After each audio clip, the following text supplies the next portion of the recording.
hello everyone. Thanks for coming. My name is Emanuilo. I'm a senior machine learning engineer at SmartCat, and today I will talk about my personal open source project called Memclaw. So, how many of you here use chat with yourself on WhatsApp or Telegram to save random thoughts or short notes or whatever? Okay, we have a couple of people. So I also know a lot of people who do this way to save some random thoughts, short notes or to-dos, whatever, in the chat app, basically. I personally do that as well when I want to save something really fast that doesn't justify creation of a whole new note in the Notes app or page on Notion. So saving is the easy thing, but the problem is when you want to find something in those chats with hundreds of messages. Usually search is useless because most of the time you can't remember the exact keyword of the message you sent in the chat. So I was thinking for some time about elevating this experience, so I can be able to dump literally anything that I want in the chat and to be later able to fetch anything that I want with a simple and vague description. During that time, OpenClaw came out, and I really liked this idea of having a personal assistant in the chat app that you already use. So I tried to use it as my personal memory assistant, as a second brain, literally. But the experience wasn't that great. It was working slow, it's heavy, it was eating a lot of tokens, and for this particular use case I had to customize it really heavily. And besides that, I had a constant discomfort of running it on my machine, knowing it has the access to my whole file system and that it can run any bash commands. So I needed something lightweight, focused purely on the task of second brain. So that's how I decided to build Memclaw. So comparing with OpenClaw, it's lightweight, it's focused purely on memory task, and it's sandboxed by design. So you don't have to worry about touching any of your important files on your machine. It's written from scratch in Python for all the Python folks, and it has only 500 of lines of code, comparing to OpenClaw, which has 2 million lines of code. And you can install it with a simple pip install memclaw command. So the idea is to be able to dump literally anything in the chat with Memclaw. You can send in text, so you can send your favorite mojito recipe and later retrieve it just by a simple message.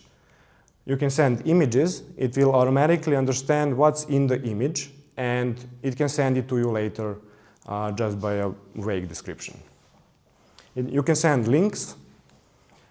It will automatically fetch the content of the link and later it can send it to you by a simple message. It can also work in voice. Whisper API will automatically transcribe your voice and it will answer on your question or remember something for you, whatever. And finally, it can basically remind you of anything with one-time or recurring reminders. So Memclaw, comparing to OpenClaw, it has all the features that you need for this task of a memory assistant coming out of the box, so no customization is needed. And you can use it in Telegram, WhatsApp, Slack, or in terminal, and also as a Python package, so you can build something on top of it. So how it works? Basically, everything can be described in 3 steps. First is memory creation, then it comes memory retrieval, and finally on top of it, agentic layer. So when we talk about memory creation, we have 2 types of memory, short and long-term memory in Memclaw. So what is short-term memory? It's something that allows you to have a natural conversation with your agent. So it can be aware of previous messages and the whole context of the conversation. But the problem when you are building chatbots for messaging apps like WhatsApp or Telegram is that you're dealing with endless chat with infinite amount of messages. While on ChatGPT you have a new chat button and you restart the session. So, and large language models obviously they have limited context window and you don't want to overpollute the context with hundreds of messages from the chat. So Memclaw is applying a technique of rolling window. So it includes less 10 messages from the chat in the context, and also if you have longer conversation, it also includes messages from the last hour. So basically it's a union between these two. So you still can have a natural conversation with the agent while you're not polluting your context window with too many messages. So you might be asking what happens with messages that fall out of this rolling window. That's why we have long-term memory. So everything that Memclaw remembers about you or anything that you send, it saves in one of the daily markdown files. So for each new day, one markdown file is created, and agent automatically organizes and structures memories inside of those files with timestamps. So these daily markdown files will be later used in process of memory consolidation. So we'll come back to daily files a bit later. So what's memory consolidation? I will explain it with a simple example on a high level, how it works in human brains. So us humans, we experience a lot of things during the day and we receive a lot of information. And when we fall asleep, usually during REM phase of a sleep, all these information experiences during the day, they get processed and reviewed in our brain. And some of those memories will get promoted to permanent memory that we will always be aware of and we will always remember. Some of those get completely forgotten, and some of those still end up in our brain, but we won't be aware of those all the time unless we try really hard to recall those. So something similar happens in Memclaw. But instead of doing consolidation after each day, we are doing consolidation after 7 days. Because most of the time you won't have like too many memories in a single daily file. During this process, agent reviews all memories from daily files, and it extracts durable facts and most important memories about you from those files. And during this, it also resolves any conflicts in information and outdated memories that might happen. So think of this permanent memory like concise, distilled, living memory that changes all the time. So why do we need this? Well, this permanent memory is always... I can ask at the end or now? Yeah, we will have questions later, so okay. Basically, why we have this? This permanent memory is always present in the context of the agent. So why is this necessary? This way, agent can be aware all the time about most important things about you and your memories, so it can give you highly personalized experience and answers. So, and this permanent memory is stored in a single memory.md file. So what happens with daily files? So they don't get deleted during consolidation. They still live in your file system, and they can still be searched. Think of this like something I already mentioned when I spoke about human memory, that some memories still end up in your brain, but you won't be aware all the time unless you try really hard to recall it. And so it's similar with daily files. They can still be searched. So what we do with all this memory and how we answer on questions, or actually Memclaw how answer on your questions. So that we also have memory retrieval. So all these memory files in Markdown files on file system, on each update and create, they get chunked, and each chunk is stored in two forms. First one is regular text used for keyword search with FTS5 and BN25 styled ranking. And second form is in form of embeddings used for semantic search. And those embeddings are converted to NumPy arrays for cosine similarity on the fly without any vector database or anything. So we use these two forms of chunks for hybrid retrieval. So it's a combination of semantic and keyword search with 70-30% ratio. And once we get memories out of hybrid retrieval, we apply temporal decay. So basically, naturally, older memories get lower score, similarly like how we think about something that happened a long time ago. And MMR deduplication, so the agent doesn't end up with 5 copies of the same memory in the context. And after these 4 steps, we end up with best candidates that end up in the context of the agent, combined with permanent memory if you remember. That's always in the context. And agent uses all those information to answer on your question.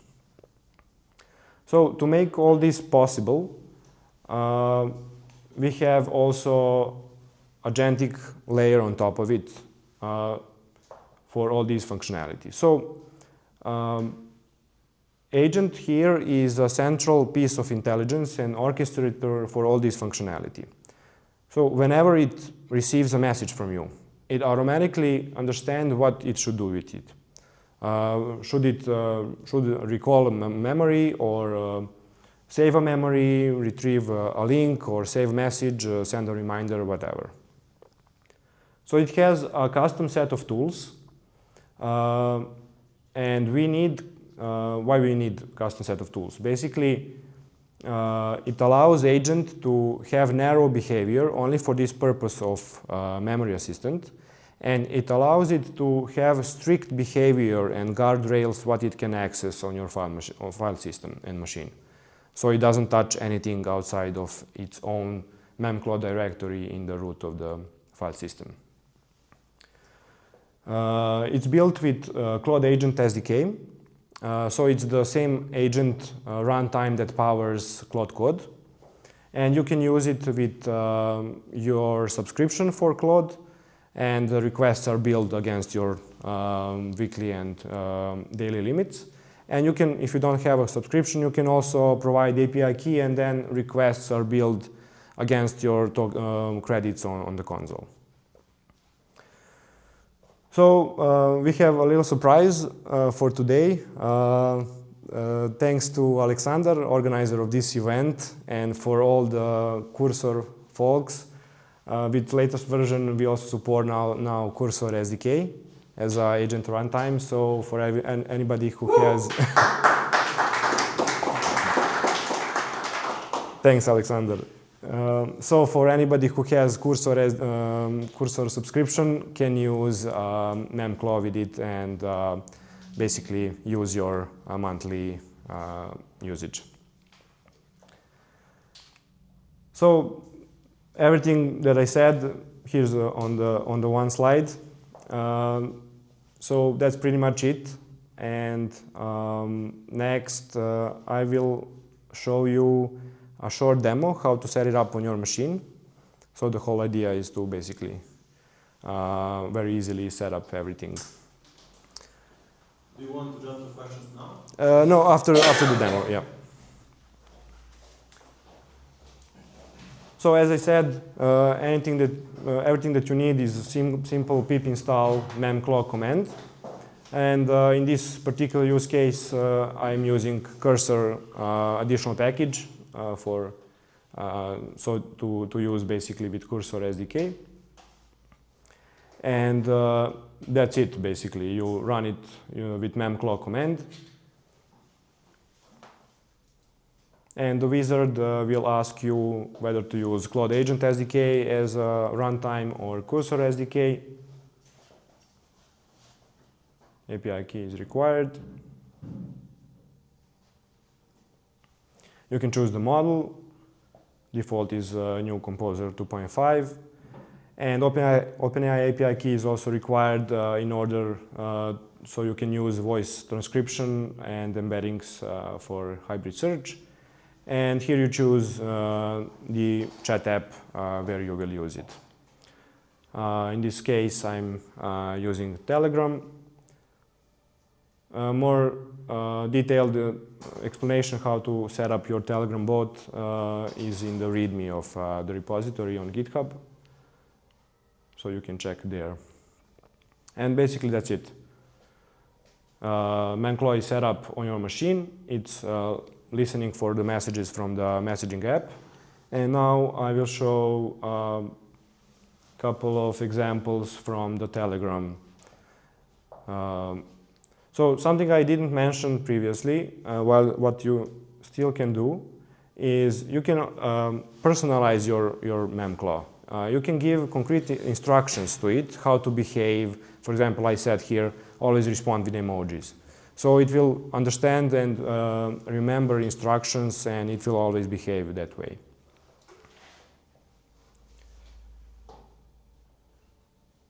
So now I'm just remembering random stuff. The best ramen in Belgrade is Nori House. It's made up name. So it remembers in one of the daily markdown files for you. Yeah, something that you also can do, you can instruct your agent, your Memclaw, to create specific files. For example, here, I wanted to track my to-dos in specific file, todo.md, so I can have it like independently from other memories. So you can instruct it to create it, and I said here to add a couple of to-dos in that particular file. And now I told it with voice to mark my workout to-do as done. It says groceries and read a book is still open. So here I'm trying to retrieve a memory that I previously stored, how long and at what temperature to bake lasagna. And it will retrieve it from the memory. And you see it said from your saved nodes on May 25, and it gives me what I remembered previously. Also, I previously sent a link to the Her movie, and I, with vague description, said to send me a link of the AI movie I sent you. And it understands it's Her movie, even though, yeah, I never mentioned it. And also I saved previously an image of my dog. I didn't give any caption of it. I just literally sent the image and said here to send me an image of my dog on the sofa. Yeah, that's easy, my dog. And finally, I told it to remind me to call my mom every evening at 7 p.m.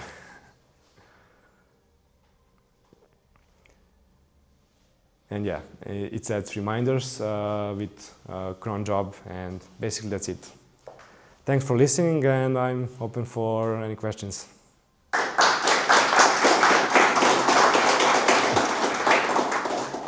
Yep. Yeah, can I upload my existing notes from the beginning? Yes, if those are in Markdown files, you can literally dump those in the Memclaw directory in the root, and it will automatically index in the SQLite database, and everything will work. Did you say a specific app for the notes, or? For example, I use Mac Notes.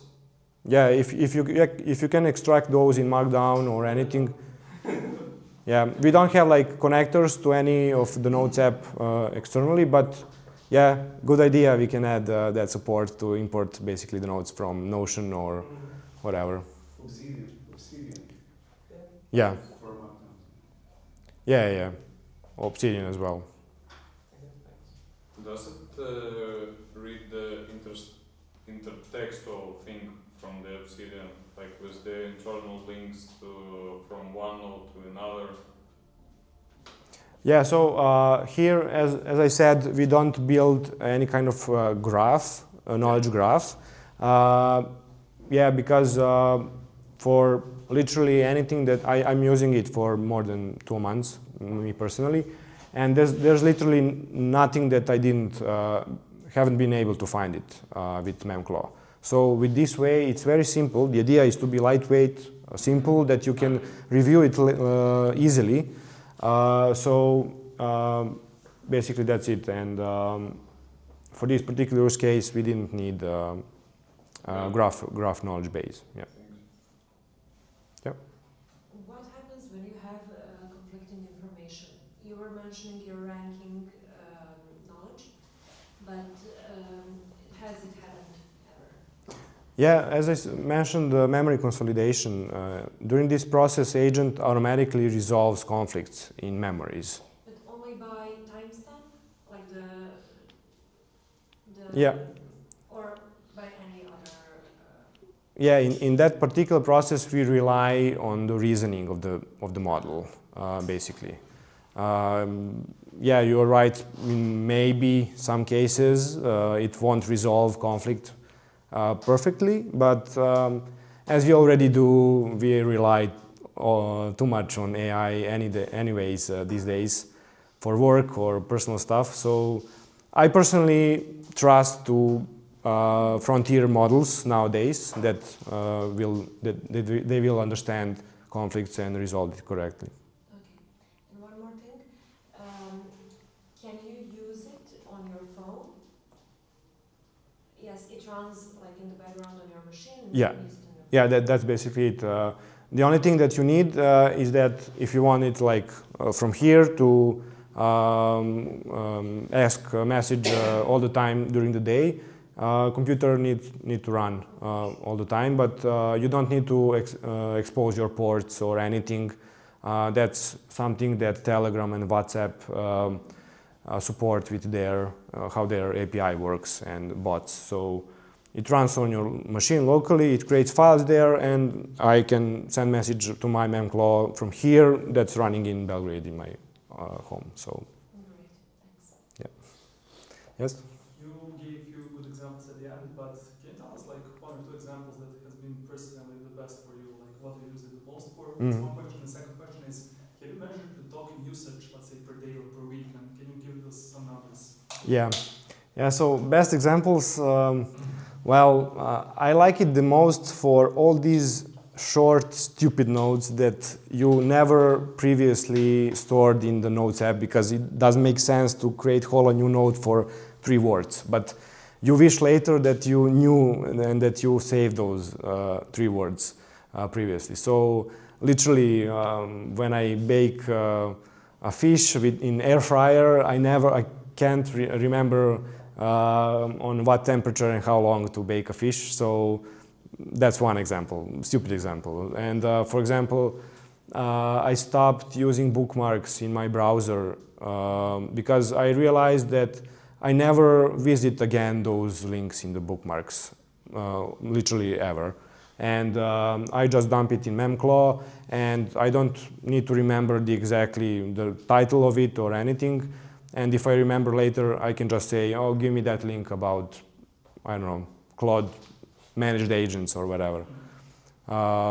So I stopped using almost all the notes, reminders, apps. I just dump in the chat with Memclaw, and that's it. For the tokens? Oh yeah, for the tokens, I was using it also in both ways, in using the API key and requests are billed against your literally the money that you put in the API key, and I was maybe spending $2 or $3 per month, and now I switched to my subscription with Claude, and yeah, I mean maybe 10,000 tokens per message is spent, but a lot of those are cached, so yeah, you literally don't feel in your daily or weekly limit. And also with Cursor SDK, with your subscription, if you have like, how many? $30 for the Pro, yeah, you can spend. And Composer actually is much cheaper. Composer literally spends 0.8 cents, so not a cents, 0.8 cents per message. Yeah. Yep. Yeah, I have a question security-wise. Like, let's say I use it through WhatsApp. Yeah. Does it have access to like my private chats with my friends, or only things you say to him with the chat with him?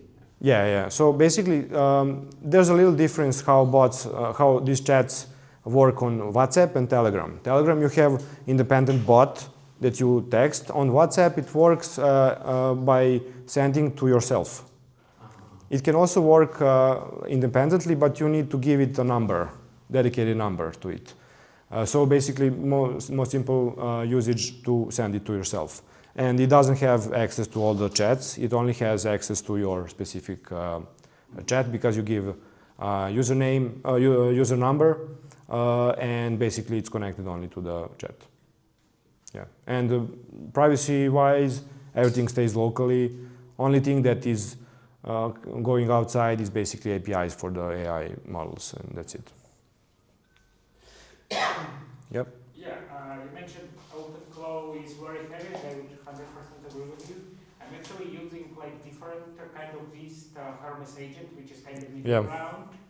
And since I just now imagined I could easily customize the Hermes, like to execute exactly what you have done just a minute ago. Yeah. So it's sandboxing, so all this stuff. So have you tried it? Yeah, me personally haven't tried Hermes. But as I said, for OpenClaw, I realized that you can do all these things with it, but you have to customize it to give instructions to how to behave when you send an image, to automatically caption it and to automatically save it, when you ask for it to send it from somewhere. So basically, I guess you can also do it with Hermes, but probably for some of the cases you will have to customize it manually.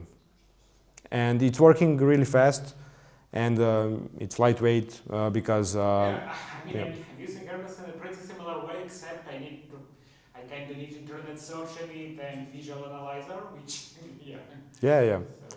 I mean, this is also for some heavy users that really understand how everything works. It's not a problem for you to customize it the way you want it, but this was meant for people who might not be able or didn't want to, tackle OpenClaw or Hermes to, customize it for themselves. Yep. What's next? What's your plans for the project? Yeah, good question. So the idea is to make it completely harness agnostic. So the idea is also to add support for OpenAI Agent SDK. So you can also use OpenAI subscription with it. And also I would like to do evaluation on public benchmarks for memory tasks. So basically we can see how it performs and to improve it even further. Yep. So memory markdown is something like cloud MD, and the daily MDs and the chunks are like a code. So versus something like that. You can look at it that way because Cloud MD is always in the context of the agent. Yeah. And same with the memory, your memory file, right? Yeah. Memory. Sorry. Does it get big?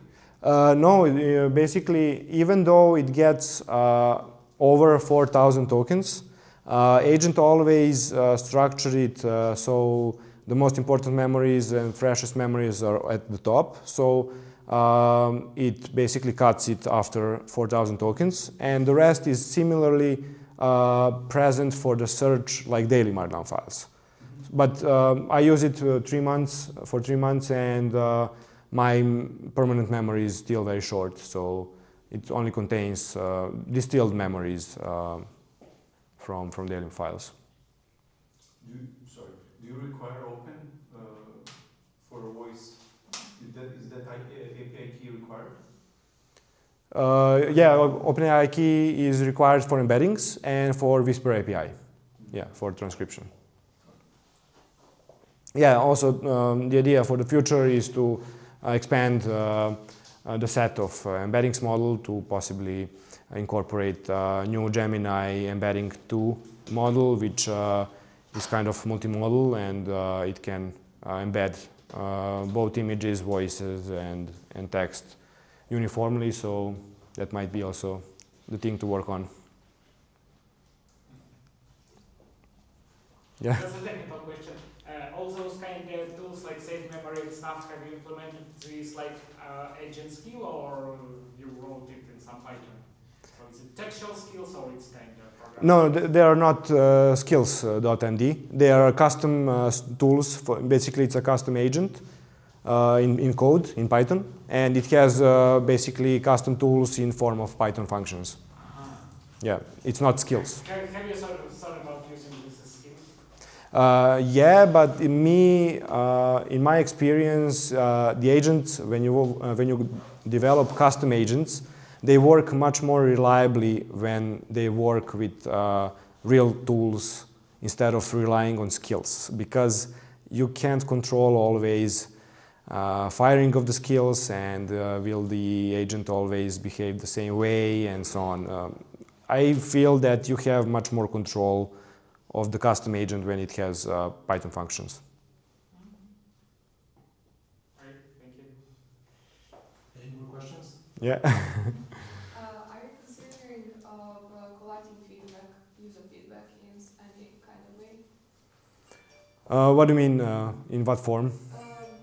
As in maybe messages if something isn't collected as it should be. Like if a memory is overwritten or it wasn't retrieved as it was intended to. Oh, you mean to me as a user to give feedback to the agent? Yeah. Basically, to some extent, you can already do that because with some specific instructions, you can kind of customize the agent to behave in a specific way. So, to some extent, you can already give some feedback, or if you notice that something didn't happen as you wished, you can give a note or feedback to the agent, and it won't repeat the same mistake in the future. Yes? Can it retrieve memories written in Serbian language? Yeah, I do that all the time. Actually, I use it interchangeably between English and Serbian. Sometimes I write in Serbian, sometimes in English, and everything works. The same embedding model is used for both Serbian and English? Yes. Yeah, basically that's the beauty of embeddings. Yeah. It probably won't be like if you put it on some benchmark, it wouldn't be exactly the same for two languages, but for this particular use case, it works fine. Okay. Thank you a lot, Emil. Thank you. So before you leave, so after presentation we'll have some drinks here, some snacks, so feel free to use it. But I wanted to say, check out Emi's GitHub. You can find it on the website, and you can give it a star. So it's open source repo. It would be very nice if you put a star if you like the project. And we'll host more meetups, so you can follow cursorserbia.com for following meetups as well. And excited to have you here and enjoy it. Yeah, I forgot to mention, feel free to open a PR or issue on the GitHub repo, so I'm happy to address everything. Yep, awesome. Thank you. Thank you.